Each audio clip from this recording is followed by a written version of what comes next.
இயேசுவின் நாமத்தினாலே ஒரு யாவரை நான் வாழ்த்துகிறேன். இந்த கல்வாரி சிலுவை சபையிலே இந்த நாளிலே நாம பார்க்கக்கூடிய தலைப்பு எனக்கு என்னவென்றால் விசுவாசம். விசுவாசத்தை குறித்து தான் இன்றைக்கு நாம பார்க்க போகிறோம்.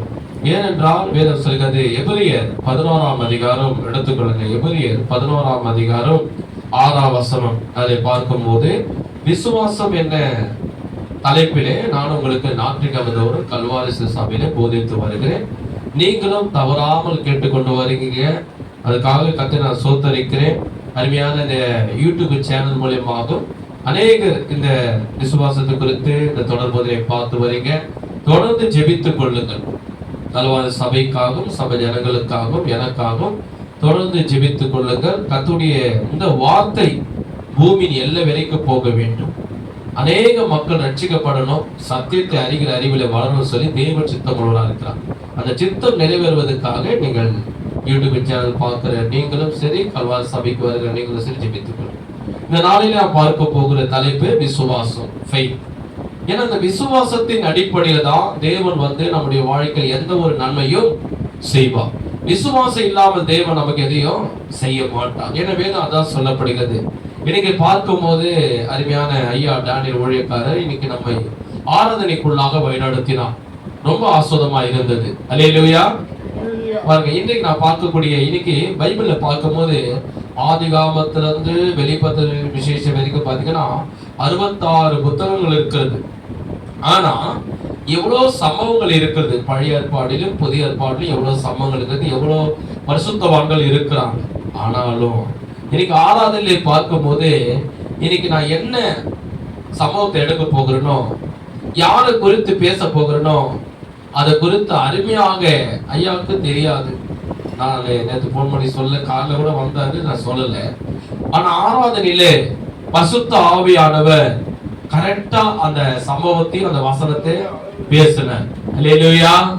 தேவனுக்கு மகிமை உண்டாகட்டும். அவர் சொல்லும் போது நினைச்சேன், ஆவியானவர் தம்முடைய வசனத்தை உறுதிப்படுத்துகிறார், தேவனுக்கு மகிமை உண்டாகட்டும் அப்படின்னு சொல்லி ஆண்டவரை நான் மகிமைப்படுத்தினேன்.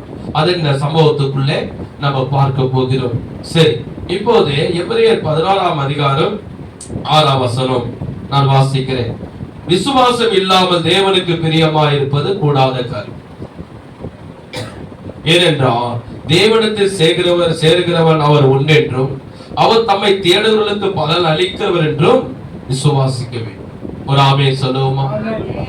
பாருங்க, வேதம் சொல்லுகிறது, விசுவாசம் இல்லாமல் தேவனுக்கு பிரியமா இருப்பது கூடாத காரியம்.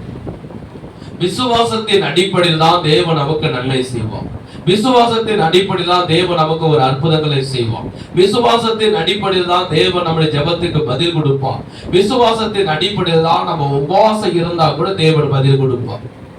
ஒரு அற்புதம் செய்யனா கூட விசுவாசத்தின் அடிப்படையில் தான் தேவன் செய்வார். தவிர விசுவாசம் இல்லாமல் தேவன் எந்த ஒரு மனிதனுக்கும் அற்புதம் செய்ய மாட்டான். அப்போஸ்தலர் 10ஆம் அதிகாரம் 38ஆம் வசனம் சொல்லுகிறது, தேவன் பரிசுத்த ஆவியினாலும் வல்லமையினாலும் தேவனுடைய குமாரனை அபிஷேகம் பண்ணினார். அவர் நன்மை செய்கிறவராகும் பிசாசின் அகல்பட்ட யாவரையும் விடுதலாக்குறவராக சுற்றித் இருந்தார். ஏசப்பா அந்த பூமியில வாழும் போது 33 வருஷம் இந்த பூமியில வாழும். அநேக கண் பார்வை தெரியாத கண் பார்வை கொடுத்தார், காது பேசவனை கேட்க வைத்தார், பேசவனை ஊமைகளை பேச வைத்தார், நடக்க முடியாத முடவர்களை நடக்க வைத்தார், குஷ்டரோகிகளை சுகமாக்கினார். ஆனா எந்த அடிப்படையில் அவர் செய்தார் என்றால் விசுவாச அடிப்படையில் தான் அவர் செய்தார். குருடனை பார்த்து கேட்டார், நானும் இதை செய்ய உனக்கு எனக்கு வல்லமை ஒன்றென்று நீ விசுவாசிக்கிறாயா என்று கேட்டார். அந்த விசுவாசத்தின் அடிப்படையில தான் தேவன் அற்புதங்களை செய்தார். விசுவாசம் இல்லாமல் தேவன் அற்புதங்களை செய்ய மாட்டார். அவர் கேட்ட ஒரு வார்த்தை, நான் உன்னை சுகமாக்க எனக்கு வல்லமை உண்டென்று நீ விசுவாசிக்கிறியான்னு கேட்டார். ஏன்னா இன்னைக்கு நம்ம பார்க்கும் போது உலகத்திலே 3 கோடி முன்னோர்கள் தேவர்கள் இருக்கிறாங்க. அதோட அர்த்தம் என்னன்னா, எல்லா நாடுகளிலும் எல்லா மாநிலத்திலும் எல்லா தேசங்களிலும் எல்லா இடங்களிலும் மனிதர்கள் ஒவ்வொரு விதமான கடவுளை நம்புறாங்க, ஒரு தெய்வங்களை நம்புறாங்க. அவனுடைய பிரச்சனைக்காக, அவனுடைய போராட்டத்துக்காக, அவனுடைய கஷ்டத்துக்காக. அதுதான் இயேசு கேட்கிறாரு, அப்பா, நான் தான் வானத்தையும் பூமியும் அண்ட சராசரிகளை உண்டாக்கின தேவன் என்று, எனக்கு வல்லமை இருக்குது என்று, நான் மரணத்தை ஜெயித்தவர், பாதாளத்தை ஜெயித்தவர், நரகத்தை ஜெயித்தவர், எனக்கு உன்னை சுகமாக்க, உன்னை விடுவிக்க, உனக்கு சுகம் கொடுக்க, உனக்கு அற்புதங்கள் செய்ய அவருக்கு வல்லமை உண்டென்று நீ உள்ளத்தில் விசுவாசிக்கிறாயா? அந்த விசுவாசத்தின் அடிப்படை தான் ஆண்டவர் அவர் வாழ்ந்த நாட்கள் அற்புதங்களை செய்வார். இன்றைக்கு அப்படிதான் செய்வார் பாருங்க. அதுதான் வேதம் சொல்கிறது, விசுவாசம் இல்லாமல் தேவனுக்கு பிரியமா இருப்பது கூடாத காரியம். அதுதான் இன்னைக்கு தொடர் போதனையா நம்ம இன்னும் பார்க்க போகிறோம். ஐயா அருமையான ஆராதனையில சொன்னார் பார்த்தீங்களா, ஒரு சம்பவத்தை சொன்னார். யாருடைய வாழ்க்கையை சொன்னாரு? சூப்பர். யாருடைய வாழ்க்கையை சொன்னாரு? அதே சம்பவம் தான். நான் இதை ஒரு 4-5 நாள் முன்னாடியே பிரேயர் பண்ணி ஏசப்பா எனக்கு வெளிப்படுத்தினார். ஏசப்பா நான் ஜெபம் பண்ண, ஏசப்பா விசுவாசத்தை குறித்து ஜனங்களுக்கு, உங்களுடைய ஜனங்களுக்கு நான் சொல்லணும், யாரை குறித்து நான் பிரசங்கம் பண்ணணும் அப்படின்னு நான் பிரசங்கம் தியானிச்சு. அதே குறித்து நான் இன்னைக்கு மட்டும் இல்லை, விசுவாசத்தை தொடர் போதினியா நான் கிட்டத்தட்ட 1 மாசமா போதிச்சிருவாரு. போன வாரம் கூட போதிச்சு. யாரை குறித்து போதிச்சுன்னா, பேதுரு குறித்து படகுல போகிற, கடல்ல போகும்போது, ஆழ்கடல்ல போகும்போது என்ன நடந்ததுன்னு நான் போன வாரம் போதிச்சேன். ஆனா இந்த வாரம் கரெக்டா ஏசப்பா சொன்னாரு, ஆபிரகாமை குறித்து நீ சொல்லு. அதுவும் ஆபிரகாமுடைய வாழ்க்கை கூட நிறைய இருக்கு. 75 வயசுல இருந்து அவரு 175 வயசு சாகுற வரைக்கும் வாழ்க்கை இருக்குது. நிறைய சம்பவங்கள் இருக்குது. அவர் கடந்து போன வாழ்க்கை, திருமணமான வாழ்க்கை, பிள்ளைகள் பிறந்த வாழ்க்கை, நிறைய வாழ்க்கைகள் இருக்குது, பைபிள்ல இருக்கு. ஆனா கரெக்டா ஏசப்பா தேவ தம்முடைய ஆபிரகாமுடைய குமாரனை அவர் ஒப்பு கொடுக்கிற சம்பவத்தை எனக்கு வெளிப்படுத்தினார். அதே சம்பவத்தை பரிசுத்த ஆவியானவர் ஆராதனை மூலமாக ஐயா மூலமா வெளிப்படுத்தினார். தேவனுக்கு மகிமை உண்டாகும். அல்லேலூயா. சரி, பார்க்கலாம். விசுவாசத்தை குறித்து இன்னும் தொடர் பார்த்தீங்கன்னா நம்ம பார்க்க போகிறோம். இதுல இருக்கிற மறைப்பொருள்களை வெளிப்பாடுகள் ஆவியான கொடுக்க போகிறோம். ஆகியாலே நீங்கள் கவனமா கவனிங்க. யூடியூப் சேனல்ல பார்க்க கூட நீங்க கூட பிரசங்கத்தை முழுமையா கவனமா கவனிங்க. ஏன்னா கொஞ்ச நேரம் நம்ம பார்த்தா நம்மளுக்கு புரியாது. இப்போ உடனே நீங்க பாத்தீங்கன்னா, ஒரு திருமணத்துக்கு, நம்ம கல்யாணத்துக்கு நம்ம போயிடும், அந்த வாழையில வச்சிடறாங்க. வாழையில வச்சு கொஞ்சம் என்ன பண்ணுவாங்க, கொஞ்சம் சட்னி வைப்பாங்க, வெங்காய பச்சடி வைப்பாங்க, கொஞ்சம் ஓரமா கேசரி வைப்பாங்க, ஒரு தண்ணி பாட்டில் வைப்பாங்க, அப்புறமா கடைசியா பிரியாணி போட்டுவாங்க ஒரு பிளேட்ல. பக்கத்துல கணவர் பார்ப்பேன், அவர் என்ன பண்ணுவார், ரசகுல்லா வைத்து கொஞ்சம் சாப்பிடுவார். இந்த சைட்ல பார்ப்பேன், அவர் என்ன பண்ணுவார், கொஞ்சம் கேசரி எடுத்து சாப்பிடுவார். அந்த சைட்ல பார்ப்பேன், ஒருத்தர் பாயசத்தை எடுத்து குடிப்பார். நான் என்ன பண்ணுவேன்னா, நல்லா பிரியாணியை சாப்பிட்டுட்டு அதுக்கப்புறம் தான் பாயசத்தை சாப்பிட்டுட்டு, அதுக்கப்புறம் தான் ரசகுல்லா சாப்பிட்டு, கடைசி ஐஸ்கிரீம் சாப்பிட்டு, எல்லாத்தையும் பூரணமா நம்ம சாப்பிட்டாதான் நம்ம கை வாஷ் பண்ண போகும்போது, கையை கழுவ போகும்போது, அப்பா வயிறு நிறைய திருப்தியா ருசித்து சாப்பிடணும். ஒரு கொஞ்சோண்டு ஒரு ரசகுல்லா சாப்பிட்டு எழுந்து போனா முழுமையா சாப்பிட்ட மாதிரி இருக்குமா? எல்லாரும் போட்டுருக்கிறான். ஒரு பாயசத்தை கப்பலை ஊத்துறான், அந்த கப்பலை மட்டும் குடிச்சிட்டு நான் கல்யாணத்துக்கு வந்துட்டேன், சாப்பிட்டேன் அப்படின்னு எழுந்து போனா வயிறு பூரா நிரம்ப சாப்பிடுவோமா? திருப்தி ஆயிடுமா? அது போல நிறைய பேர் நம்ம கொஞ்ச நேரம் ஒரு டக்குன்னு ஆன் பண்ணி யூடியூப்ல பார்ப்பாங்க, டக்குன்னு ஆஃப் பண்ணிட்டு போயிட்டே இருப்பாங்க. அப்படி இல்லை, பிரசங்கத்தை நம்ம முழுமையாக கேட்கும் போதுதான், எப்படி ஒரு பிரியாணி பூர்ணமா நீங்க சாப்பிட்டு முடிக்கும் போதுதான் அதோட திருப்தி தெரியும், அதோட ருசி தெரியும், அதோட வயிறு ரொம்ப. அது போல சத்தியத்தை முழுமையாக கேட்டாதான் அதுல இருக்கிற ஆழ்ந்த வெளிப்பாடுகளை ஆவியானவர் என்ன பண்ணுவாரு? சத்தியத்தை ஏசப்பா சொன்னாரு, பிதாவின் சித்தத்தை செய்வதே எனக்கு ஆகாரமா இருக்கிறது, எனக்கு போஜனமா இருக்குது. கைகதறி கர்த்தரை ஸ்தோத்திரம் பண்ணுவோம். அது போல சத்தியத்தை நாம் முழுமையாக கேட்கும் போது அதனுடைய வெளிப்பாடுகள் ஆவியானவர் உங்களுக்கு தருவார். அதான் ஏசப்பா சொன்னார், மனிதர் அப்பத்தினால அல்ல, தேவனுடைய வாயிலிருந்து புறப்படுற ஒவ்வொரு வார்த்தையினாலும் பிழைப்பார். உணவு பிரியாணி சரீரத்துக்கு உணவு, வசனம் ஆவிக்குரிய மனிதனுக்கு உணவு. பிரியாணி மனுஷனுடைய வயிறு இருக்கும், ஆனா மனுஷனுடைய பிரச்சனையை தீர்க்காது. ஆனா வசனம் மனுஷனுடைய பிரச்சனையை தீர்க்கும். அல்லேலூயா. சரி, கவனிப்போம். இந்த நேரத்தில் ஆபிரகாமுடைய வாழ்க்கை குறித்து நான் பார்க்க போகிறேன். ஆதிகாமத்துல 22ஆம் அதிகாரம். ஆதிகாமம் 22ஆம் அதிகாரம். இந்த காரியங்கள் நடந்த பின்பு 1ஆம் வசனத்திலிருந்து, தேவன் ஆபிரகாமை சோதித்தார். இப்படி எனில் அவர் அவனை நோக்கி ஆபிரகாமே என்றார். அவன் இதோ அடியேன் என்றான். அப்போது அவர் உன் புத்திரன் என்று உன் ஏகசூர் என்று உன் நேசகுமாரனாகிய ஈசாக்கை நீ இப்போது அழைத்து கொண்டு மோரியா தேசத்துக்கு போய் அங்கே நான் உனக்கு குறிக்கும் மலையில் ஒன்றில் அவனை தகாத பலியிடு என்றான். ஆதிகாமம் 22ஆம் அதிகாரம் இப்போது 3ஆம் வசனம் நான் படிக்க போறேன். கவனிங்க, நீங்களும் கவனிங்க. பைபிள் இல்லாதவங்க பைபிள் எடுத்துக்கொள்ளுங்க, கவனிங்க. ஆபிரகாம் அதிகாலை எழுந்து தன் கழுதை மேல் சேனை கட்டி தன் வேலைக்காரில் 2 பேரையும் தன் குமாரன் ஈசாக்கை கூட்டிக் கொண்டு தகன மலைக்கு கட்டைகளை பிறந்து கொண்டு தேவன் தனக்கு குறித்த இடத்திற்கு புறப்பட்டு போனான். 3ஆம் நாளிலே ஆபிரகாம் தன் கண்கள் எடுத்து பார்த்து தூரத்தில் அந்த இடத்தை கண்டான். அப்போது ஆபிரகாம் தன் வேலைக்காரை நோக்கி, நீங்கள் கழுதை நிறுத்தி இங்கே காத்திருங்கள், நானும் பிள்ளையாண்டனும் வீடம் மட்டும் போய் தொழுது கொண்டு உங்களுக்கு திரும்பி வருவோம் என்றான். எல்லாரும் சேர்ந்து சொல்லுங்க, உங்களிடத்திற்கு திரும்பி வருவோம் ஆபிரகாம் சொன்னான்.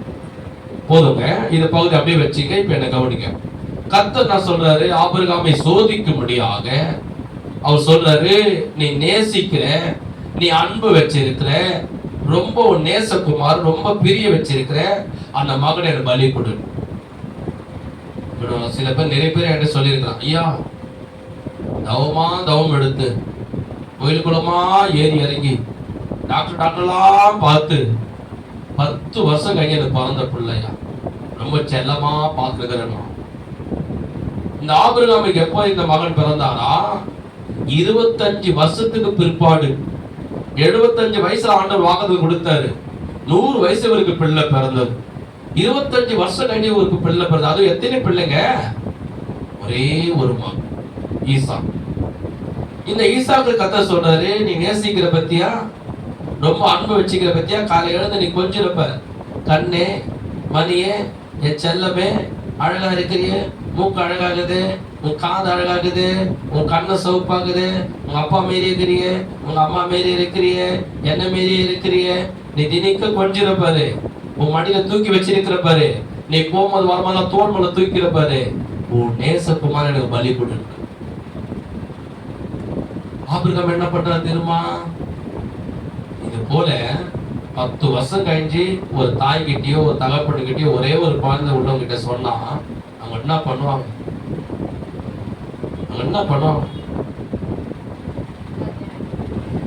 சர்ச்சுக்கு முதல் வர மாட்டான், 2வது ஜபமே பண்ண மாட்டான், 3வது பைபிளை எடுக்க மாட்டான். ஏன்னா சர்ச்சுக்கு வந்து ஆண்டவர் மகனை கொடுன்றுவாரு, ஜெபம் பண்ணாலும் ஆண்டவர் கொடுன்றுவாரு. எப்பா எனக்கு வேணவே வேணாப்பா சாமி, என்ன விடு சாமி, நான் வேற வையா போறேன்னு போயிடுவான். ஆனா ஆபிரகாம் என்ன செய்யறாரு? வேதம் சொல்லுகிறது, இப்பதான் 5 வசனம் படிச்சேன். அதிகாலையிலே எழுந்துகிறார். எழுந்த உடனே ஆண்டவர் இப்படி சொல்லிட்டார் என்று கொஞ்சம் கூட மனஸ்தாபப்படல, கவலைப்படல, துக்கப்படல, வேதனைப்படல, கண்ணீர் படல. என்ன ஆண்டவரை உன்னை நம்பி இருந்த, உன்னை விசுவாசித்து இருந்தேன், 25 வருஷம் கழிஞ்சு எனக்கு கொடுத்தேன். அது வந்து 25 வருஷத்துல எத்தனை பேர் எத்தனை கேள்வி கேட்டான். விசுவாசத்தோடு நான் பேசுறேன். என் மனைவி என்ன கேட்டாங்க, என் சொந்தக்காரன் என்ன கேட்டான், என் கூட போனவங்க கேட்டான், என் வீடு கூட இருக்கிற வேலைக்காரன் கேட்டான். ஆண்டவரை நம்பி வந்த ஒரு பிள்ளை இல்லை, இவ்வளவு ஐஸ்வர்யம் இருந்த ஒரு பிள்ளை என்ன கேட்டான். விசுவாசத்தோட இருந்தேன், 25 வருஷம் கழிச்சு எனக்கு பிள்ளையை கொடுத்த, இப்ப திடீர்னு கேட்கிறிய என்ன ஆண்டவரை நீ வாக்குத்தத்தம் பண்ண, உன் சந்ததி நான் பெருக பண்ணுவேன் சொன்னீரே, இப்படின்னு ஒரு கேள்வி ஆண்டவரை. சூப்பர். நம்மளா இருந்தா 1000 கேள்வி கேட்டிருப்போம். என்ன ஆண்டவருக்கு இப்படி என் பிள்ளை இப்படி பண்ணிட்டார். ஒருத்தர் ஜெபமான கூப்பிட்டாங்க, போனேன்.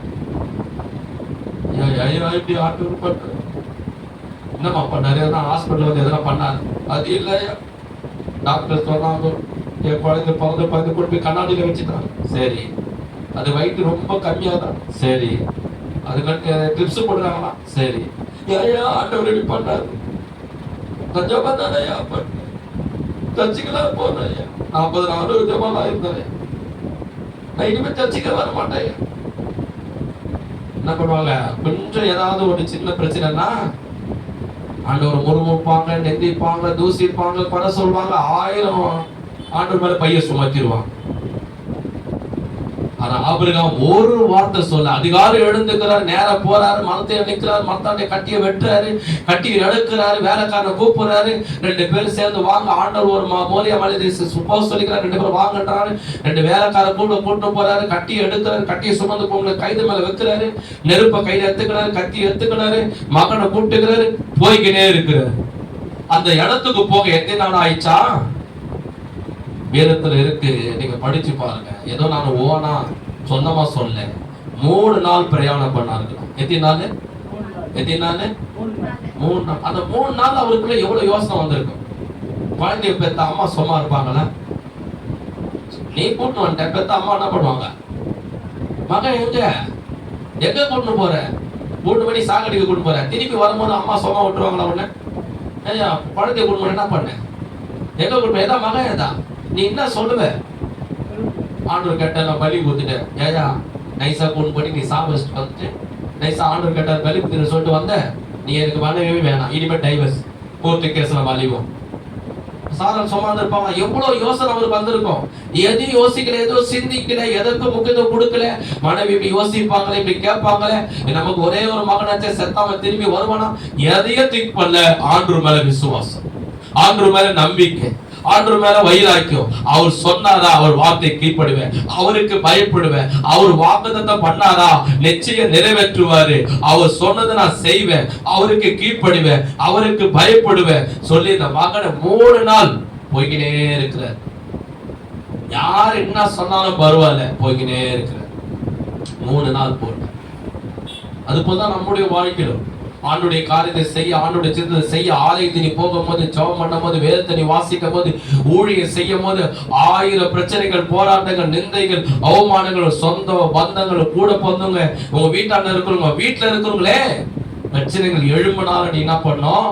ஆண்டவருடைய வேலை செய்ய நீ போய்கினே இருக்கணும், ஆண்டோடைய சிந்தனை செய்ய போய்கினே இருக்கணும், ஆலயத்துக்கு போய்கினே இருக்கணும். ஜெபத்தை விட்டு விடாமல் என்ன பண்ணும்? யாரு என்ன பேசினாலும் நீ செய்து கொண்டே 3 நாள் போய்கினே இருக்கிறது. நடந்து போற காலையில மதியானம் நைட்டு, காலையில மதியானம் நைட்டு, காலையில மதியானம் 3 நாள் போய்கினே இருக்கு. போயிட்டாரு. மோரியா மலை வந்துடுச்சு. 2 வேலைக்கான பஸ் சொல்ற. இதுல ஒரு பாயிண்ட் ஆவியானவருக்கு வெளிப்பாடு கொடுத்தாரு. மிகவும் கவனிங்க, அதுல ஒரு வெளிப்பாடு ஆண்டவர் கொடுத்தாரு. அதை மிகவும் கவனிச்சாலும் அந்த வெளிப்பாடு கிடைக்கும். அந்த வெளிப்பாடு யூடியூப்ல பாக்குற உங்களுக்கு சொல்றேன். அந்த ஆவியானவருக்கு வெளிப்பாடு கொடுத்தா அந்த வெளிப்பாடு இப்ப நான் விளக்க போகிறேன். சம்பவம் நிறைய இருக்கு, அதை சொல்றேன். அந்த வேலைக்காரன் நிறுத்திட்டாரு, கழுதியை நிறுத்திட்டாரு. அப்பா ஜவா ஈசாக்கள் கூப்பிடுறேன். கட்டி எடுத்து அவன் தலைமையில் வச்சுட்டார். ஆபிரகாம் கையில என்ன இருக்குன்னா, கையில கத்தி, இன்னொரு கையில கொல்லி வைக்கிறது, கொல்லி கட்டை, நெருப்பு, தீப்பந்தம் 2 கையில வச்சுக்கிட்டேன். ஏன்னா மலை மேல ஏறணும். வேலைக்காரனை பார்த்து என்ன சொல்லணும்? இவர் எதுக்கு மலை மேல போறாரு? ஆபிரகாமுக்கு தெரியும், வேலைக்காரனுக்கு தெரியாது, ஈசாக்குக்கு தெரியாது, ஆபிரகாமுக்கு தெரியும். மகனை கர்த்தர் பலி கொடுக்க சொன்னாரு, மேல போயிட்டு இவனை பலி கொடுக்க போறேன், இவன் சாவ போறான், எரிஞ்சு சாம்பலா போறான், திரும்பி வரப்போது, நான் ஒருத்தன் தான் வரப்போறேன். ஆனா வேலைக்காரன் என்ன பேசுறாரு? இதை முதல்ல கவனிக்க. 5ஆம் வசனம். அப்போது ஆபிரகாம் தான் வேலைக்காரன் நோக்கி, நீங்கள் கழுதியை நிறுத்தி இங்கே காத்திருங்கள், நானும் பிள்ளையான அவிடம் மட்டும் போய் தொழுது கொண்டு உங்களுக்கு திரும்பி, எல்லாரும் சேர்ந்து சொல்லுங்க, திரும்பி வருவோம். சரி, இப்ப கவனிங்க. மலை மேல போல, இன்னும் மகனை பலி கொடுக்கல. பலி கொடுத்ததுக்கு முன்னாடியே மலை கீழவே ஆபிரகாம் வேலைக்காரன் என்ன சொல்றாரு? நானும் மகனும் பிள்ளை மலை மேல போயிட்டு கர்த்தரை தொழுது கொண்டுட்டு, தொழுது கொண்ட பிற்பாடு எதுக்கு தொழுது கொள்ள போறாரு ஆபிரகாமே? மகனை சாகடிக்கிறதுக்கு ஒப்புடுற. திருப்பி வரப்போது, போகும்போது 2 பேர் போறான். மகன் இறந்துட்டா திருப்பி வரும்போது எத்தனை பேர் வருவாங்க? அப்ப என்ன சொல்லி இருக்கணும்? நான் வருவேன்னு சொல்லி, நானே வருவேன். ஆனா என்ன சொல்றீங்க? வருவோம். அந்த வருவோம் என்ற வார்த்தை நீங்க பாத்தீங்கன்னா அது 2 பேரை குறிக்குது. வருவேன்னு சொன்னா அது ஒருத்தர் குறிக்கும். இப்போ உதாரணத்துக்கு, இப்போ உங்க வீட்டுல ஒரு ஊருக்கு போறீங்க, ஆந்திராவுக்கு போறீங்க, இல்ல கேரளாவுக்கு போறீங்க. அப்ப வீட்டுல இருக்கிற அம்மா மனைவி என்ன பண்ணுவாங்க? அம்மா என்ன கேட்பாங்கப்பா, நீ போறங்க, திருப்பி எப்போங்க வருவீங்க? இப்போ வந்துருவேன், இந்த காய் மேல ரேட் வருது. சரி வந்துருவீங்களா? கண்டிப்பா நான் வந்துருவேன், நான் வருவேன், நீ ஏன் கவலைப்படுற அப்படின்னு சொல்லுவேன். இப்ப ஏதோ ஒரு மகனை நீ கூட்டு போற ஊருக்கு, ஆந்திராக்கோ கேரளாக்கோ ஏதோ ஒரு மகனை கூட்டு போற, அதுக்கு என்ன வார்த்தை நீ பேசுவ? நீ பயப்படாத, நானும் என் பிள்ளையும் திரும்பி 2 பேரும் வருவோம். இவர் மட்டும் போயிட்டு திரும்பி வரேன், நான் என்ன சொல்வாரு? நான் மட்டும் வரேன், நீ கவலைப்படாத, நான் திரும்பி வருவேன். ஆபிரகாம் இங்க என்ன சொல்லி இருக்கணும்?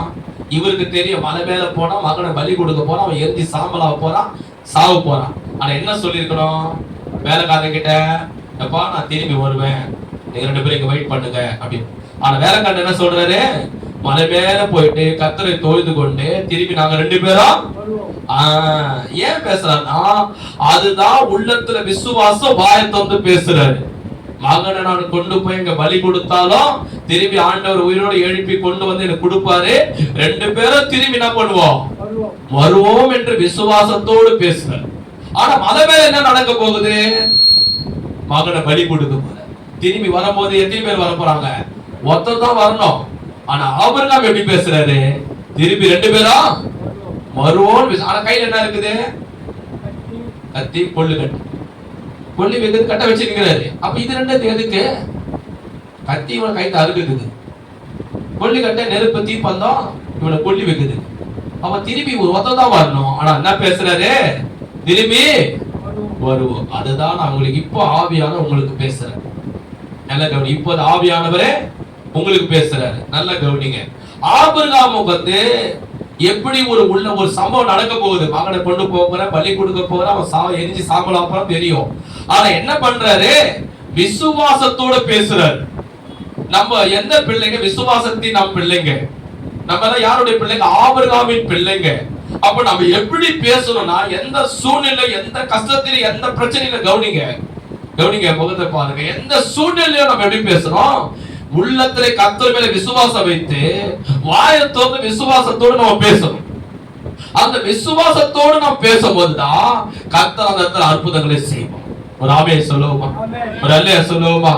நான் மீண்டும் உங்களுக்கு சொல்றேன், ஆபிரகாம் என்ன பேசுறாரு பாருங்க. திரும்பி மலை மேல போக போறாரு, மகனை பலி கொடுக்க போறாரு, கையில கத்தி வச்சிருக்காரு, கையில கொள்ளு கட்டிய வச்சிருக்கிறாரு, நெத்தி பந்தத்தை வச்சிருக்கிறாரு, தலை மேல கட்டிய வச்சிட்டாரு. ஆனா என்ன பேசுறாரு? திரும்பி நாங்கள். அதுதான் நீங்க பேசணும். எந்த சூழ்நிலை, எந்த கஷ்டத்தில, எந்த பிரச்சனையில, எந்த போராட்டத்திலோ, எந்த நேரத்திலையும் என்ன பண்ணும்? விசுவாசத்தோட பேசணும். ஒரு நாள் ஒரு 15 வருஷத்துக்கு முன்னாடி சபை கட்டி ஜனங்களுக்கெல்லாம் உள்ள வர, இங்க 15 வருஷத்துக்கு முன்னாடி பாத்ரூம் வசதி கிடையாது. எல்லாரும் எங்க போவாங்கன்னா, சர்ச்சு வருவாங்க, சர்ச்சு முடிச்சுட்டு போனா மெயின் ரோடுக்கு போவாங்க. மெயின் ரோடுக்கு போவோம். ஏன்னா அங்கதான் ஒரு காமன் பாத்ரூம் இருக்கு. ஐயா நான் போயிட்டு வரேன் சொல்லி அவங்க தூரம் போயிட்டு வருவோம். எனக்கு ஒரு மனசு ரொம்ப கஷ்டமா இருக்கும்.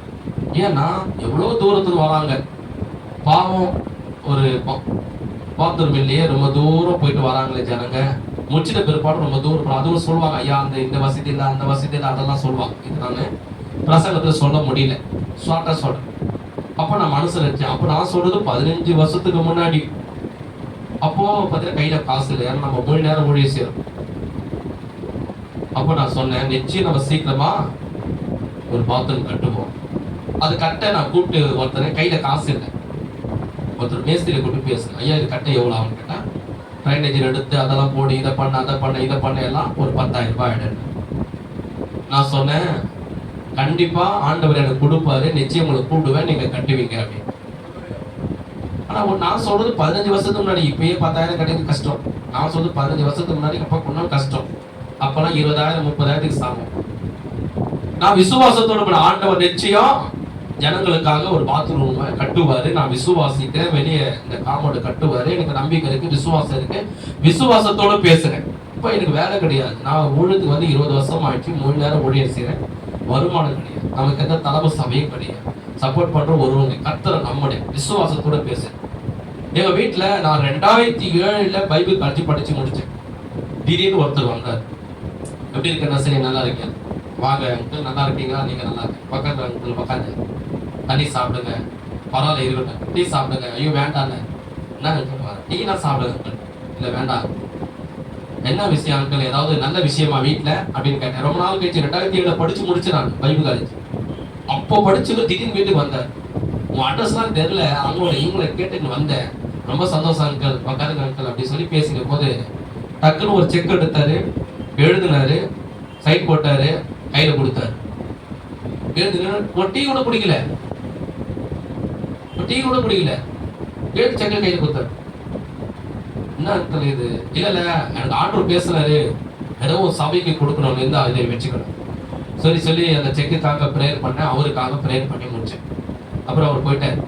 அந்த செக்ல பார்த்தா இந்த காம்பவுண்டுக்கான இந்த பாத்ரூம் ரெடி பண்ண மேஸ்திரி எவ்வளவு சொன்னா, அந்த 10,000 ரூபாய் ரவுண்டா இருந்தது. கைது தட்டுவோமா? நல்ல கைது கத்துற சொல். அந்த 10,000 ரூபாய் அந்த செக்ல இருக்குது. ஆச்சரியப்பட்டேன். ஏன்னா நம்ம விசுவாசத்துடன் பேசும்போதே ஆண்டவர் என்ன பண்ணுவாரு? செய்வாரு. அதுதான் அப்படியே கட்டி முடிச்சேன். 15 வருஷத்துக்கு முன்னாடி இங்க பாத்ரூம் போட்டேன். பாருங்க, காரணம் என்னன்னா நம்ம விசுவாசத்தின் பிள்ளைங்க, ஆபிரகாமின் பிள்ளைங்க. நமக்கு வாழ்க்கையில ஒரு அற்புதம் நடக்கணும்னா, ஒரு அதிசயம் நடக்கணும்னா, நம்ம எதை குறிச்சு யோசிக்க தேவையில்ல, சிந்திக்க தேவையில்ல. விசுவாசத்துடனே நீ பேசு. அந்த விசுவாசத்தோட நீ பேசுறத தேவன் என்ன பண்ணுவார்? கனம் பண்ணுவார். தேவன் அற்புதங்களை அவர் செய்வார். நீ பேசுறதெல்லாம் ஆண்டவர் சொல்றாரு, இல்லாத ஒன்றை இருக்கிற வண்ணமா உள்ளத்துல விசுவாசித்து வாயத்தை வந்து நீ பேசு, அற்புதத்தை அவர் செய்வார். விசுவாசத்தோட நீ பேசு, அதிசயத்தை அவர் செய்வார். விசுவாசத்தோட பேசு, நன்மைகளை அவர் செய்வார். விசுவாசத்தோட பேசு, அவர் கொடுப்பார். கைதடி கர்த்தரை மகிமைப்படுத்துவோம். அதுதான் ஆபிரகாம் என்ன சொல்றாரு? நான் திரும்பி சரி. அதுக்கப்புறம் தொடர்ச்சி ஆதிகாமம் 22ஆம் அதிகாரம் 6ஆம் வசனம். ஆபிரகாம் 6ஆம் வசனம். ஆபிரகாம் தகன பலிக்கு கட்டைகளை எடுத்து தன் குமாரனாகிய ஈசாக்கின் மேல் வைத்து தன் கையிலே நெருப்பையும் கத்தியும் எடுத்துக் கொண்டான். இருவரும் கூடி போனார். அப்போது ஈசாக்கு தன் தகப்பனாகிய ஆபிரகாமை நோக்கி, என் தகப்பனே என்றான். அதற்கு அவன், என் மகனே இதோ இருக்கிறேன் என்றான். அப்போது அவன், இதோ நெருப்பும் கட்டையும் இருக்கிறது, தகன பலிக்கு ஆட்டுக்குட்டி எங்கே என்றான். 8ஆம் வசனம். அதற்கு ஆபிரகாம், என் மகனே, தேவன் தமக்கு தகன பலிக்கான ஆட்டுக்குட்டியை பார்த்துக் கொள்வார் என்றான். அப்புறம் இருவரும் கூடி போனார். இந்த இடத்துல நான் நிறுத்த விரும்புகிறேன். இதுல இருந்து ஒரு வெளிப்பாடு ஆவியானவங்களுக்கு கொடுக்க விரும்புறேன். சரி, மீண்டும் கவனிங்க. இப்ப தொடர்ச்சி. இப்ப வேலைக்காரன் சொல்லிட்டாரு, திரும்பி நாங்க 2 பேரும் வருவோம். 2 வேலைக்காரன் மோரியா மலை தேசக்கு நிக்கிறாங்க. கழுத கீழக்குது. மகனை ஈசாக கூப்பிட்டுக்கிறாரு. தலை மேல கட்டி வச்சிட்டாரு. 2 பேரும் மலை மேல ஏறுறாங்க. மலை என்பது உங்களுக்கு தெரியும், 150 அடி உயரங்குது, 80 அடி உயரங்குது, 100 அடி உயரலாங்குது. திருசூல மலைக்கெல்லாம் போய் ஜெபம் எடுப்பது நீங்களும் போயிருப்பீங்க, பார்த்துருப்பீங்க. 2 பேரும் மலை மேல நடக்கிறாங்க. மகன் நடக்கிறாரு, ஈசா ஆபிரகாம் நடக்கிறாரு. 2 பேரும் மலை மேல போயிட்டே இருக்கிறாங்க. அப்போது மகன் வந்து ஈசாக்கு வந்து ஒரு நாணமான ஒரு வார்த்தை பேசுற. என்ன பேசுறன்னா, அப்பா நீங்க மலை மேல வந்து பலி கொடுக்க போறீங்க. பலி கொடுக்க கட்டை என் தலை மிளகுது. அதை கொல்லி வைக்க கொல்லி கட்டவும் கையில வச்சு நிக்கிறேன். ஆடை அறுக்க கையில கத்திய வச்சு நிக்கிறேன். ஆனா ஆடு எங்கப்பா? என்ன கேட்கிறாரு? நீங்களும் ஆட மாட்டீங்க. என்ன கேட்டாரு? நாணமா கேட்டாரு. கொல்லி வைக்க கட்டை எடுத்துக்கினேன், சரி. எரிய வைக்க பந்தத்தை எடுத்துக்கினேன், சரி. அறுக்கிறது கத்தி எடுத்துக்கணும், அதுவும் கரெக்டு. ஆனா பலி கொடுக்க ஆடு எங்கப்பா? அப்ப என்ன சொல்லிக்கணும்? ஆபிரகாம் என்ன சொல்லிக்கணும்? ஆபிரகாம் உள்ளத்துல ஒண்ணு தெரியும். என்ன தெரியும்? இவனதான் சாவடிக்க ஒப்பு கொடுக்க போற ஆண்டவர் சொல்லி இருக்கிறார் 3 நாள் முன்னாடி. இந்த மகனை தான் கட்டை மேல படுக்க வச்சு கை தடுத்து கொல்லி இவனுக்கு தான் வைக்க போறேன்னு ஆபிரகாம் தெரியும். அதுக்கு அந்த கேள்விக்கு ஆபிரகாம் என்ன பேசியிருக்கணும்? இப்ப நம்ம கிட்ட கேட்டுதான் நான் சொல்லியிருப்போம், மகனே எப்படிப்பா நான் சொல்லுவேன், உன்னதாப்பா நான் பலி கொடுக்க போகிறேன் அப்படின்னு அழுதாரா? கட்டி பிடிச்சுக்கினே இந்த சாப்பாட்டை பாத்துக்கிறியா? நல்லா ரெடி ஆகி வரும், நல்லா ட்ரெஸ் போட்டு வரும், நிறைய சீரி சிங்காச்சி சாப்பாட்டு வரும். அம்மா வந்து நான் பார்த்தேன், கார்ல வந்து இறங்கிச்சு. முடியெல்லாம் கலர் கலரா இருக்குது, கோல்டு கலர்ல இருக்குது. பெரிய மாலையை தூக்கின்னு வந்துச்சு. பயங்கர மேக்கப். அந்த சாவனை கூட நல்லா வந்தது, வந்துச்சு. அந்த பெரிய மாலையை போட்டுச்சு சாவு மேல. போட்ட உடனே நான் கவனிச்சுதான் நாங்க நின்றுக்கிறேன். நான் ஜெபம் பண்ணேன். டக்குன்னு ஐயோ உனக்கு பதிலா செத்து தான் நல்லா இருக்குமே, உனக்கு பதிலா அந்த பெட்டியில என்ன வச்சுதான் நல்லா இருக்குமே. இது உண்மையான அந்த நீ ஏத்திருந்திருப்பியா?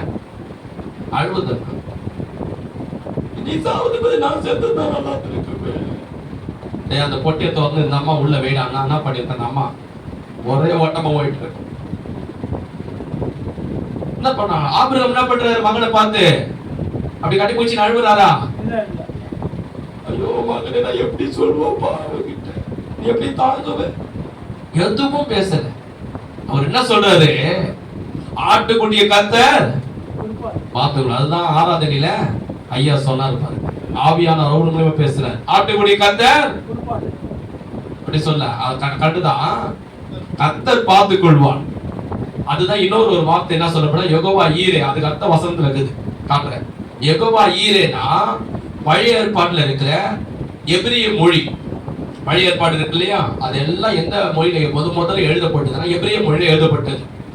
புதிய ஏற்பாடு முழுதும் முதல்ல எதில் எழுதப்பட்டதுன்னா கிரேக்க மொழியில எழுதப்பட்டது.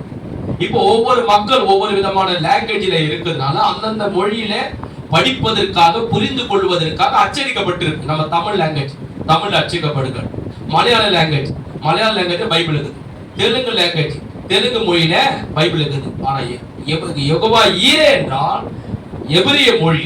அதுக்கு தமிழ் பொருள் என்னன்னா கர்த்தர் பார்த்துக் கொள்வார். எல்லாரும் சேர்த்து சொல்லுங்க, கர்த்தர் கர்த்தர். அதுதான் எபிரிய மொழியில என்ன இருக்குது அர்த்தம், யெகோவா ஈரே. எல்லாரும் சேர்த்து சொல்லுங்க, யெகோவா ஈரே. அதுதான் இங்க ஆபிரகாம் என்ன சொன்னாரு, கர்த்தர் அப்பா பார்த்துக் கொள்வார். அப்ப நல்லா கவனிங்க, நல்லா கொஞ்சம் இப்ப நம்ம கொஞ்சம் மானசீகமா யோசனை பண்ணி பாருங்க. ஆடுகளை எங்க மேய்ப்பாங்க? மலை மேல கொண்டு போய் மேய்ப்பானா, வயல்வெளியில மேய்ப்பானா? மலை மேல மேய்ப்பானா, வயல்வெளியில கொண்டு போய் மேய்ப்பான். மலை உச்சியில கொண்டு போய் எங்கன்னா ஆடை மேய்ப்பானா? தவறி விழுந்து ஆடு செத்து போயிடும். ஆடுகளை வர சும்மா இருக்காது, ஒரு இடமா நிக்காது, 4 இடமா சுத்தம். மலை மேல கொண்டு போய் தவறி விழுந்தனாவும் சாவும். அதனால ஒரு மேய்ப்பன் என்ன பண்ணுவான், எந்த ஒரு மேய்ப்பனும் மலை மேல கொண்டு போக மாட்டான். ஆனா ஆபிரகாம் என்ன சொல்றாரு, கர்த்தர் பார்த்துக்கணும். அதே போல இன்றைக்கு ஆவியான உங்களோட பேசுறாரு. நான் உங்களுக்கு சொல்ற கவனிங்க. உங்க வீட்டுல வந்து இப்ப உங்களுக்கு சொல்றாரு கவனிங்க.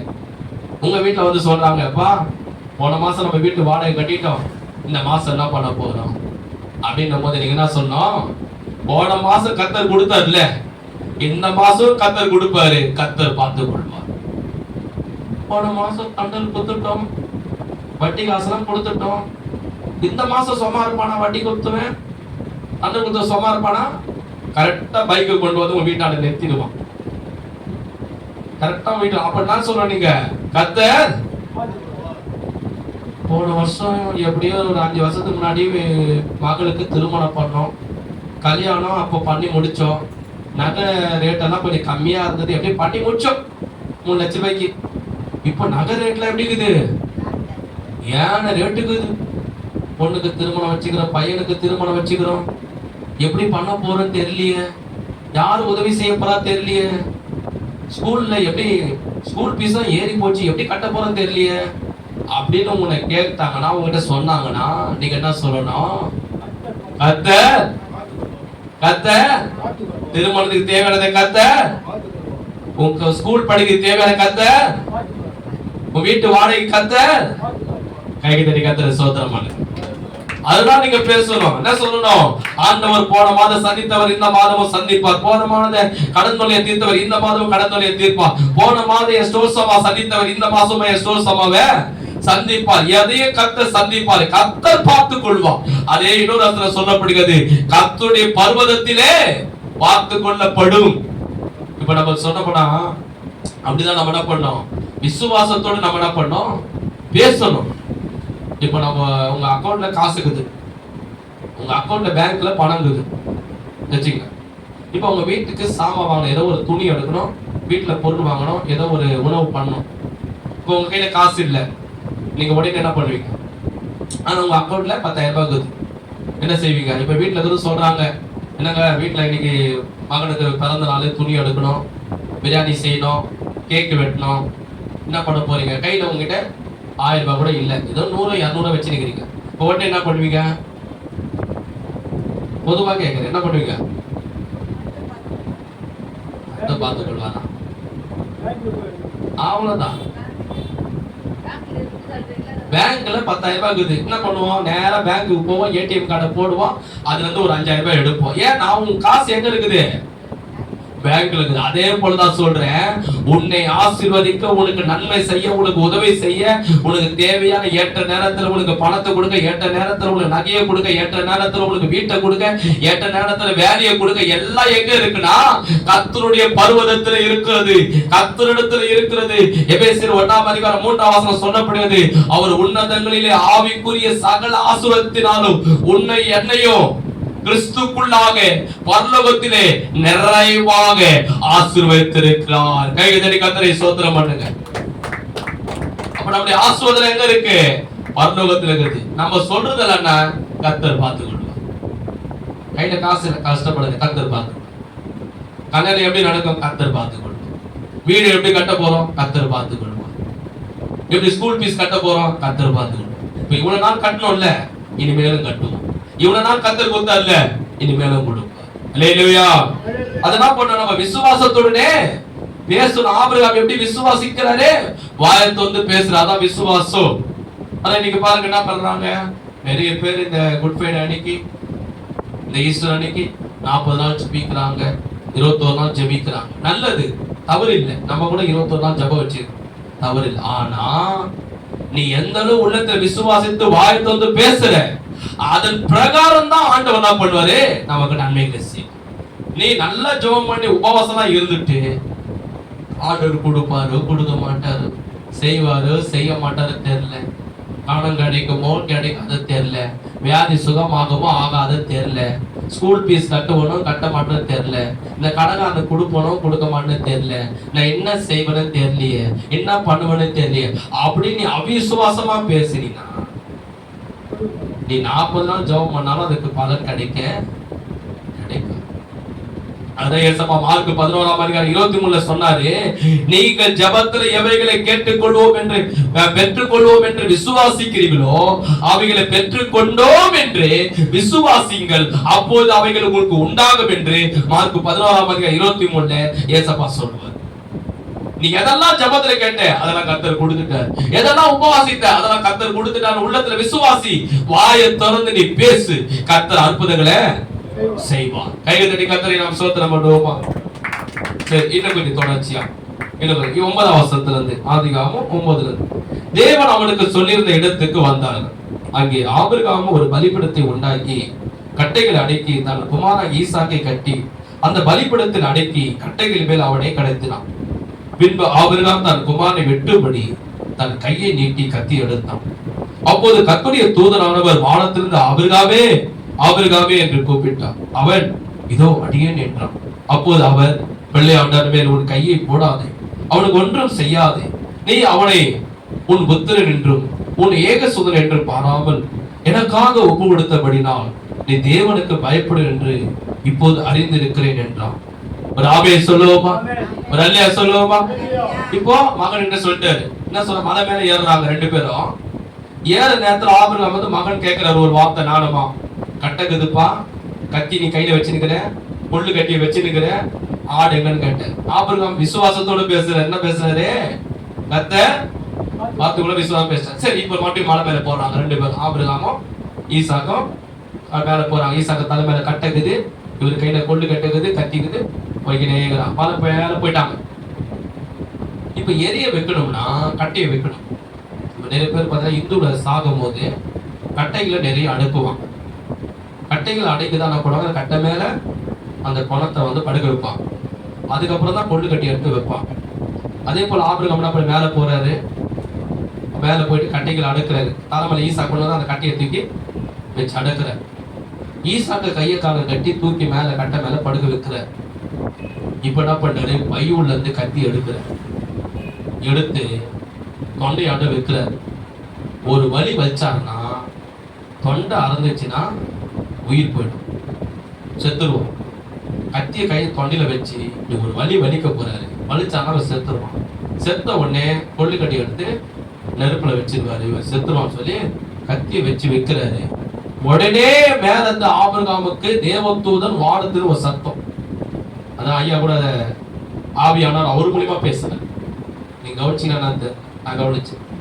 என்ன சொன்ன தேவதூதன்? ஆபிரகாமே, ஆபிரகாமே, உன் பிள்ளை ஆண்டன் மேல கையை போடாத. ஏன் கையை போடாத? கத்தி எடுத்து தொண்டையில் அறுத்துறாத.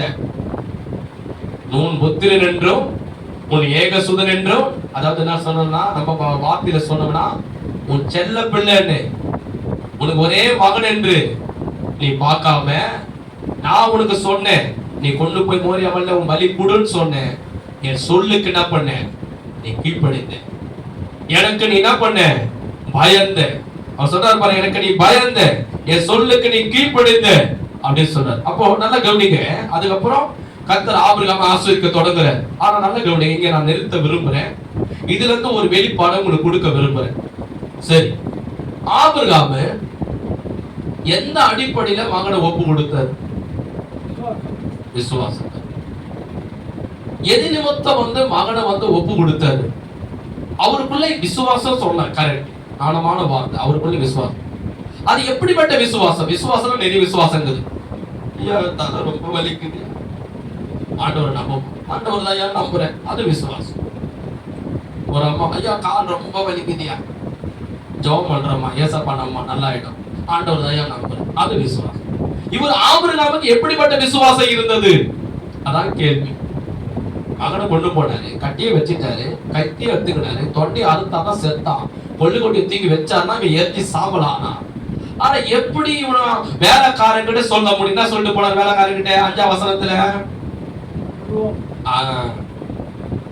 வேலைக்காரன் ஆபிரகாம் 5ஆம் வசனத்துல என்ன சொன்னாரு? மலைக்கு என்ன சொன்னாரு?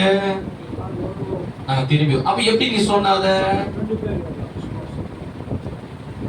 நான் சொல்ல பார்த்தீங்களா? கட்டியை தூக்கி மேல வச்சிட்டாரு, கட்டியை தூக்கி தொண்டையில வச்சிட்டாரு. ஒரு வலி வலிச்சாருன்னா தொண்டை அறுந்து செத்து போயிட்டான். கொள்ளி கொட்டியை தூக்கி கட்டியில வச்சாருன்னா இவன் எரிஞ்சு சாம்பல் ஆயிட்டான். ஆனா வேலைக்காரன் என்ன சொன்னேன்? வருவோம். அப்ப எப்படி நீ ஈசாக்க கொண்டு வருவ?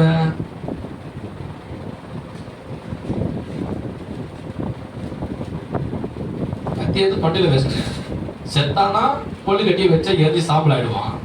ஆனா எப்படி நீ வேலைக்காரன் சொன்ன? என்ன சொன்ன? நான் திரும்பி எப்படி நீ விசுவாசத்தோட அவ்வளவு உறுதியா நீ பேசுற?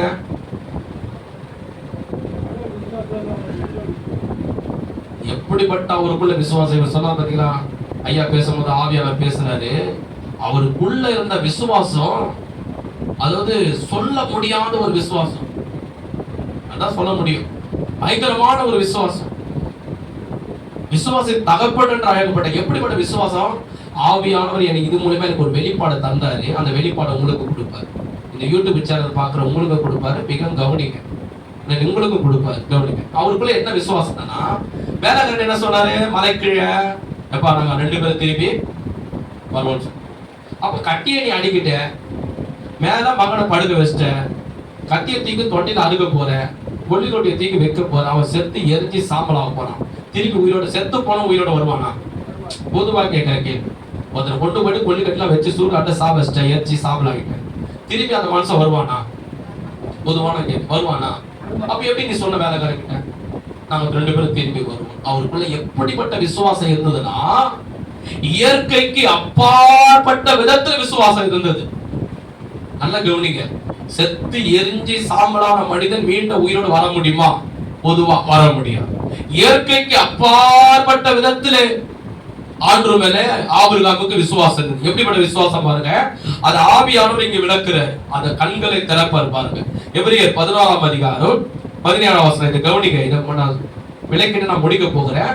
முக்கியமான ஒரு வெளிப்பாடு எனக்கு ஆவியானவர் கொடுத்தா அது உங்களுக்கும் கொடுப்பார், கவனிக்கணும் கொடுப்பார். எப்படிப்பட்ட விசுவாசம் ஆபிரகாமுக்குள்ள இருந்தது? எபிரேயர் 16ஆம் அதிகாரம் 308ஆம் பக்கம் 17ஆம் வசனம் பாருங்க. 17. மேலும் அங்க நடந்த சம்பவம், ஆதிகாமம் 22ஆம் அதிகாரத்தில் நடந்த சம்பவம் இங்க புதிய ஏற்பாட்டுல எபிரேயர் நிருபத்துல பரிசுத்த ஆவியானவர் விளக்குறாரு. அவர் இருதயத்துல எப்படிப்பட்ட தேவன் மேல விசுவாசம் இருந்தது என்று ஆவியானவர் இங்க விளக்குறார் பாருங்க. எபிரேயர் 16ஆம் அதிகாரம் 17ஆம் வசனத்துல சொல்றாரு பாருங்க. மேலும் விசுவாசத்தினாலே ஆபிரகாம் தான் சோதிக்கப்பட்ட போது எங்க? ஆதிகாமத்திலே. யாத்திரைகம் வரல, லேவியராக இஸ்ரவேல் வரல, யாக்கோபு வரல, இனி யாரும் வரல. ஆனா அங்க சொல்ற தாவீது கூட பிறக்கல. அங்க நடந்த சம்பவத்தை இங்க ஆவியான வெளிப்படுத்துறாரு. 17ஆம் வசனத்துல மேலும் விசுவாசத்தில் ஆபிரகாம் தான் சோதிக்கப்பட்ட போது ஈசாக்கை பலியாக ஒப்பு கொடுத்தான். ஈசாக்கிடத்தில் உன் சந்ததி விளங்கும் என்று அவனோடு சொல்லப்பட்டு இருந்தது. இப்படிப்பட்ட வாக்குத்தத்தங்களை பெற்றவன். இப்ப கவனிங்க, இங்க நிறுத்த விரும்புறேன். இதுலதான் ஒரு வெளிப்பாடு இருக்குது. இதை கவனிங்க.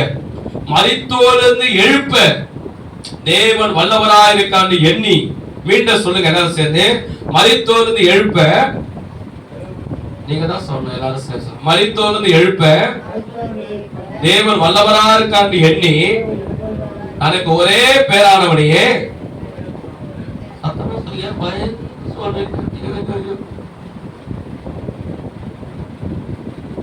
நான் 10,000 முட்டியில போடு நான் சொல்றேன். தைரியமா சொல்லுங்க, சத்தமா சொல்லுங்களேன். எனக்கு ஒரே பேரானவனையே பலியாக ஒப்பு கொடுத்தான். மரித்தோரிலிருந்து அவனை பாவனையாக திரும்பவும் பெற்றுக் கொண்டான்.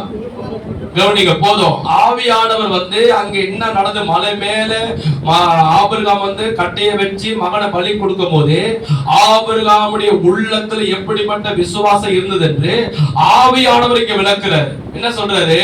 அவனை கொண்டு கட்டையை வச்சுட்டு படுக்க வச்சுட்டு ஆபிரகாமுக்குள்ள என்ன எண்ணம் இருந்ததுன்னா, இந்த மகனை நான் கைத்தை அறுத்து ஆண்டவர் சொன்ன பிறகு ஆண்டவருக்கு நான் பலி கொடுத்துட்டேன்னா, ஏன்னா ஆண்டவர் என்ன சொல்லிக்கிறாரு, ஒரு ஆட்டை பலி கொடுத்து நிக்கிறாரு, அதை எரிச்சு சாவச்சிருவாங்க, கைத்தை அறுத்து பலி கொடுத்துருவாங்க. அதே போல என் மகனை நான் பலி கொடுத்தாலும் ஆதிகாமத்திலே 12ஆம் அதிகாரத்திலே நல்ல கவனிங்க, இந்த சம்பவம் எங்க நடக்குதுன்னா 22ஆம் அதிகாரத்துல நடக்குது. அதாவது ஆபிரகாமுக்கு 100 வயசு ஆன பிற்பாடு நடக்கிற ஒரு சம்பவம் வச்சுங்க. ஆனா ஆண்டவர் ஆபிரகாமுக்கு வாக்குத்தத்தம் கொடுக்கும் போது ஆபிரகாமுக்கு என்ன வயசுனா 75 வயசு. என்ன வயசு?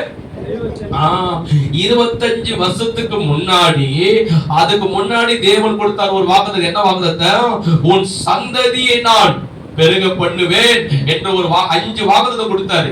அதுல ஒரு வாக்குத்தத்தம் என்ன சொன்னாருன்னா, உன் சந்ததியை நான் பெருக பண்ணுவேன் சொல்லி இருக்கிறாரு. அந்த சந்ததி யாருன்னா 25 வருஷம் பிற்பாடு பிறந்தது யாரா? ஈசாக்கு. இப்ப இந்த மகன் நடக்கிறானா, ஒரு பிள்ளை நடக்குதுன்னா எத்தனை வயசு நடக்கும்? எத்தனை வயசு நடக்கும் ஒரு குழந்தை? நல்லா நடக்கிறோம்னா மலை மேல ஏறணும்னா என்ன வயசு இருக்கும்? ஒரு 10 வயசு கூட வச்சுக்கிட்டேன், 10 வயசு. அப்போ இது குழந்தை பிறந்து 25 வருஷம் கழிஞ்சு 10 வருஷத்தை கூட கூட்டினா எத்தனை வருஷம் ஆகுது? 35. சூப்பர். அப்போ ஆபிரகாம் எதை நம்புறாரு? 75 வயசுல ஆண்டவர் முதல் வாக்குத்தத்தம் கொடுத்தாரு, ஒரு சந்ததியை நான் பண்ணுவேன், பெருக பண்ணுவேன் சொல்லி இருக்கிறாரு. அப்ப என் சந்ததி யாரு? ஈசாக்கு மட்டும்தான். இவனை கொண்டு போய் நான் பலி செலுத்தி இவனை கொல்லி வச்சு இவனை செறிஞ்சு இவன் சாம்பலா போனாலும் தேவன் எனக்கு சொன்ன வார்த்தைய நிச்சயம் நிறைவேற்ற ஒரு சந்ததிக்குரிய நான் பெருக பண்ண சொல்லி இருக்கிறாரு. அந்த சாம்பல்ல இருந்து கவனிங்க, இப்பதான் ஆவியானவங்க கண்களை திறக்க போற, அந்த எரிஞ்சு போய் சாம்பல்ல இருந்து மீண்டும் ஈசாக்குக்கு எலும்புகளையும் நரம்புகளையும் சதைகளையும் கண்களையும் கொடுத்து அவனுக்கு ஜீவனை கொடுத்து அவனை மீண்டும் உயிரோடு எழுப்பி எனக்கு மகனாய் திரும்ப கொடுப்பாரு. அவனை மகனாய் எடுத்துக்கொண்டு நான் திரும்பி வேலைக்காரன் போவேன். என் மகன் பெரியவனாகி அவனை ஆசிரியத்தை அவன் சந்ததியை பெருக பண்ணுவாரு. இவன் எரிஞ்சு சாம்பலானா கூட கர்த்தர் சொன்ன வார்த்தையை நிச்சயம் அவர் நிறைவேற்றுவார் என்று முழு நிச்சயமா நம்பினான். கைக்கு தட்டி கர்த்தரை ஸ்தோத்திரம் பண்ணுவோம். சரி, இப்ப நான் ஒரு கேள்வி கேட்கிறேன். ஆதாம தேவன் எப்படி உருவாக்குனாரு? ஆதாம தேவன் எப்படி உருவாக்குனாரு? இரும்புனால உருவாக்குனாரா? பித்தில உருவாக்குனாரா? தங்கத்துல உருவாக்குனாரா? ஒரு ரோபோக்களை உருவாக்குனா பத்திய மனசுல மாரி சில ரோபோக்கள் அது போல உருவாக்குனாரா? எப்படி உருவாக்குறார் ஆண்டவரே? மண்ணினால மனிதனை உருவாக்கணும். எலும்புகள் நரம்புகள் கண்களை காதை கொடுத்து அதேதான் ஆபிரகாமுக்கு இருந்தது. அவன் எரிஞ்சு சாம்பலாகி மண்ணோடு மண்ணாய் போனாலும் ஆதாமை மண்ணில உயிரோடு எழுப்பின தேவன் என் மகனையும் மீண்ட உயிரோடு எழுப்பி என் கையில கொடுத்து அவனை ஆசீர்வதித்து அவன் மூலமா சந்ததியை பெருக பண்ணுவார் என தேவன் வாக்குறுதி கொடுத்து இருக்கிறார். தேவன் பொய் சொல்ல மாட்டார். பொய் சொல்ல தேவன் மனிதன் அல்ல, மனமான மனபுத்திரன் அல்ல. அவர் சொல்லி செய்யாமல் இருக்க மாட்டார். இவன் எரிஞ்சி சாம்பலா போனாலும் அவர் சொன்ன வார்த்தையை அவர் நிறைவேற்றுவார் என்று முழு நிச்சயமாய் நம்பினாராம். ராமே சொல்லு. அதுதான் இன்னைக்கு உங்களுக்கு சொல்றேன். அது ஐயா வீட்டை எழுந்துட்டேன், இனிமேல் வீடு வாங்க கஷ்டம். என் மகனை நான் இனிமேல் வாழ்க்கை 2ஆ போயிடுச்சியா, இனிமேல் 1ஆ வாழ்ந்து கஷ்டம். ஐயா இந்த நல்ல வேலை எனக்கு போயிடுச்சியா, நேற்று கூட வீடு சந்திக்க போனேன். ஒரு அம்மா ஐயா நல்ல வேலையா, நல்ல சம்பளையா. அழுகுறாங்க அந்த அம்மா. திரும்ப எடுக்கலாம் முடியாதையா. ஒருத்தங்க பெங்களூர்ல இருந்து போன் பண்ணாங்க, ஐயா தொண்டையில பயங்கர இன்ஃபெக்ஷன்யா, ஹாஸ்பிட்டல் போனேன், இன்ஜெக்ஷன் போட்டேன், எல்லாம் பண்ணும் சரியாகலையா. எவ்வளோ லட்சம் 1.5 லட்சம் செலவு பண்ணும் சரியாகலையா. நல்ல கவனிக்க முடியாத காரியம், இனிமேல் நடக்காத காரியம் இல்ல. நம்ம மூல அறிவுக்கு எட்டாது. இனிமேல் நம்ம அந்த பணம் நம்ம கையில வரவே வராது. முதல்ல வாயில போன மாதிரி போயிடுச்சு அப்படின்னு நீங்க நினைச்சிருக்கணும். யம வாயில போன மாதிரி போயிடுச்சு. இனிமேல் கிடைக்காத நகை, இனிமேல் சொத்து கிடைக்காது, இனிமேல் பணம் கிடைக்காது, இனிமேல் கணவர் மாறி வரமாட்டேன், என் பிள்ளைங்க திருந்தாது, இனிமேல வீடு கட்ட ஒரு வழி இல்லை, நல்ல வேலை போயிடுச்சு அப்படின்னு முடியாத காரியத்தை கூட நீங்க எது மேல நம்பிக்கை வேணும், எது மேல விசுவாசம் வைக்கணும்னா, தேவன் உனக்கு என்ன வார்த்தை கொடுத்திருக்கா, என்ன வாக்குத்தத்தம் கொடுத்திருக்கிறா, அது மேல உன் கண்ணை வைக்கணும், அது மேல உன் விசுவாசம் வைக்கணும். அந்த வசனத்தை எடுத்து இருதயத்துல வைக்கணும், அந்த வசனத்தை எடுத்து இருதயத்துல பேசணும். நிச்சயம் வீடு கட்டப்படும், நிச்சயம் ஆலை கட்டப்படும், நிச்சயம் திருமண காரியம் வாய்க்கும், நிச்சயம் கணவர் திருந்துவாரு, நிச்சயம் மகன் மாறுவா, என் குடும்பம் மீண்டும் கட்டப்படும், என் வாழ்க்கை கட்டப்படும், அணைந்து போகிற விளக்க மீண்டும் ஆண்டவர் ஏற்றுவாரு. நான் இழந்து போன பணம் என் கையில கிடைக்கும், நான் இழந்து போன சொத்து என் கையில கிடைக்கும். இது யாரால முடியும்? ஆமே. கைதறி கர்த்தரை ஸ்தோத்திரம் பண்ணுவோம். போலீஸ் கிட்ட நீ போயிருக்கலாம், முடியாது சொல்லிருக்கலாம். கேஸ் வச்சு நீ அட்வொகேட் வச்சு பார்த்திருக்கலாம், முடியாத ஆயிக்கலாம். தேவனால கூடாத காரியம் ஒண்ணுமே கிடையாது. அவரால் செங்கடலை பிளக்க முடியும், அவரால் வானத்தின் மதில்களை பிளக்க முடியும். உனக்காக யாவையும் அவர் செய்து முடிப்போம். அவர் சொன்ன வார்த்தை நிச்சயம் உனக்கு நிறைவேற்றும். ஐயா எந்த வாசனை இல்லையா, கொடுக்க யாருமே இல்லையா, கவலையே படாது. உதவி செய்ய யாருமே இல்லை, கவலையே படாது. எந்த வேலையை நல்லா இருந்த வேலையை போயிடுச்சியா, கவலையே படாது. கர்த்தர் இருக்கிறார், அவர் உன்னை விட்டு விலகாமல் இருக்கிறார் பாருங்க. அதை பார்த்துங்க. பெரிய சொத்து கர்த்தர் தாங்க, பெரிய ஆசீர்வாதம் கர்த்தர் தாங்க. ஆண்டவர் நம்ம கூட இருந்தா போதும், எந்த தோல்வி வெற்றியா மாற்றுவாரு, எப்படிப்பட்ட பிரச்சனையை அவர் தீர்ப்பாரு, எப்படிப்பட்ட கஷ்டத்தை தீர்ப்பாரு. இழந்து போனது எல்லாவற்றையும் திரும்ப நடந்தனையா கொடுக்க கர்த்தராலே முடியும். விசுவாசத்தை எது மேல வை? கர்த்தர் மேல வை. ஒரு விசுவாசத்தை கர்த்தர் மேல் நம்பிக்கை வை. விசுவாசத்தோட பேசு, அவருடைய வார்த்தையை பேசு, அவருடைய வாக்குத்தத்தங்களை பேசு, அவருடைய ஆணையை பேசு, அவருடைய உடன்படிக்கை பேசு. கர்த்தர் மேல் நம்பிக்கை வைக்கிற மனுஷன் பாக்கியவான். மனுஷன் மேல் நம்பிக்கை வைக்கிறவன் சபிக்கப்பட்டவன் என்று வேதம் சொல்லுது.